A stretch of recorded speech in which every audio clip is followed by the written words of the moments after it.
Very small houses have become all the rage in recent years as some people trade in their traditional lifestyles for an ostensibly simpler option, places that are less than 400 square feet.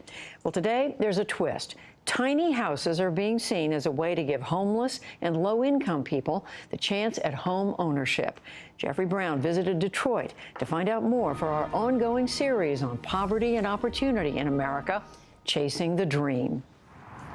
They may be tiny, but they have lofty goals, putting roofs over the heads of people who never dreamed they could own a home.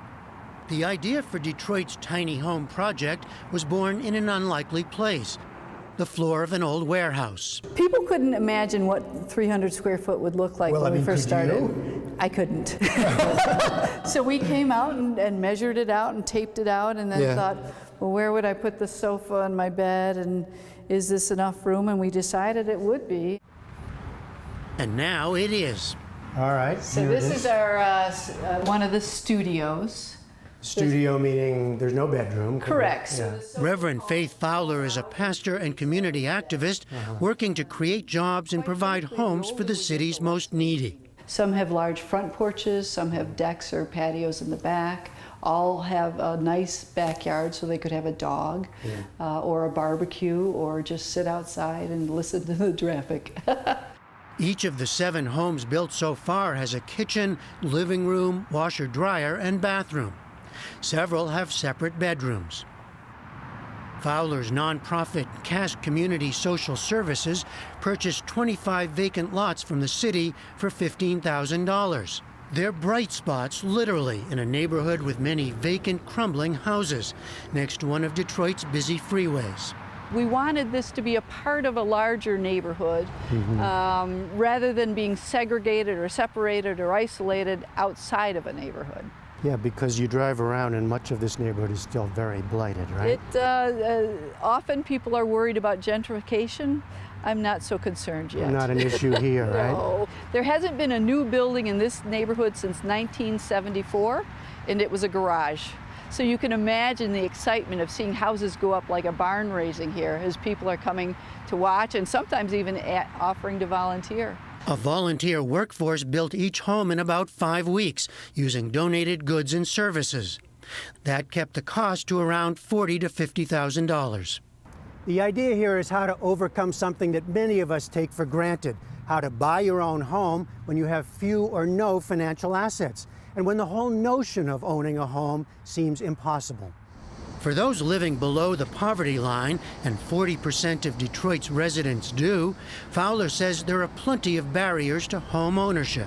They don't have enough money to get them through a crisis.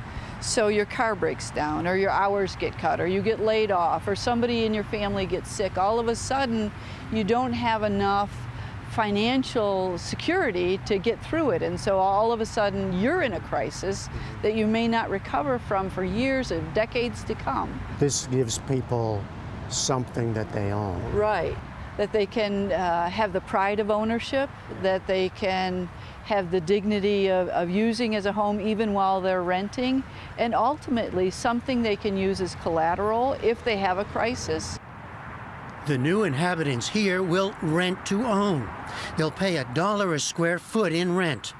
They're also required to take monthly financial literacy classes and volunteer for the Neighborhood Watch. After 7 years, they'll own their homes. The tiny home trend is booming, fueled in part by cable design shows. These are so cute. But on those shows, people have made a choice to downsize and live simply. That's cool. The Detroit project has a different purpose. We were really looking for a way to give them a ladder. I mean, they've got to climb it. They've got to do the work, but we're providing the ladder. The tiny homes are also smack in the middle of a built-in support structure. Fowler's nonprofit runs apartment buildings for people transitioning from being homeless. There's a bike borrowing service to help people get around. And there are jobs at Green Industries for people re-entering the workforce. The company recycles abandoned tires and more to fashion doormats, flip-flops, and keychains, with the Old English D for the Detroit Tigers. Kevin Taylor makes coasters out of recycled glass.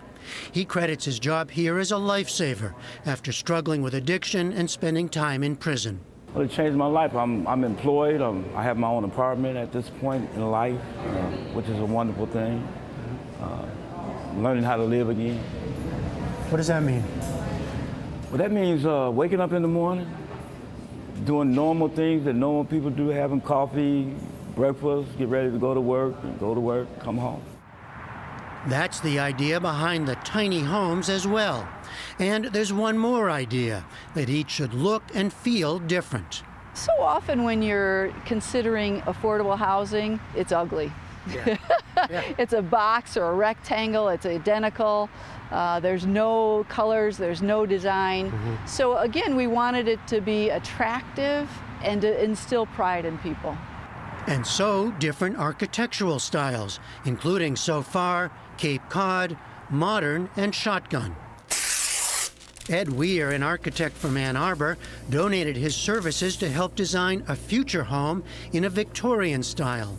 Victorian, it's a classic residential, American residential style. And you know, a lot of people are drawn to it, very ornate, a lot of detailing. And so people just are attracted to it. Yeah. It appeals to them. So, you know, obviously we had to scale it back and kind of try to, how do we draw those things into a small house, into a small format.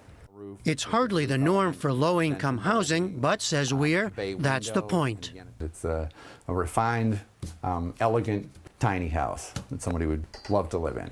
And it feels like home. What says home to you? That's the final question, really, That's the right? final question. Yeah. And I think the goal was that in that we've created something that says home. And who will call it home? After a series of open houses, 122 people applied to live in the tiny homes. Fowler is waiting on the city to give the green light before announcing the 7 chosen to move in. In the meantime, 18 more tiny homes are on the way. It's a small number of small homes, but a big idea. It's really about home ownership and the American dream for people who've stopped dreaming. We really were looking at not only eliminating homelessness, but with dealing with poverty for people. For the PBS NewsHour, I'm Jeffrey Brown in Detroit, Michigan.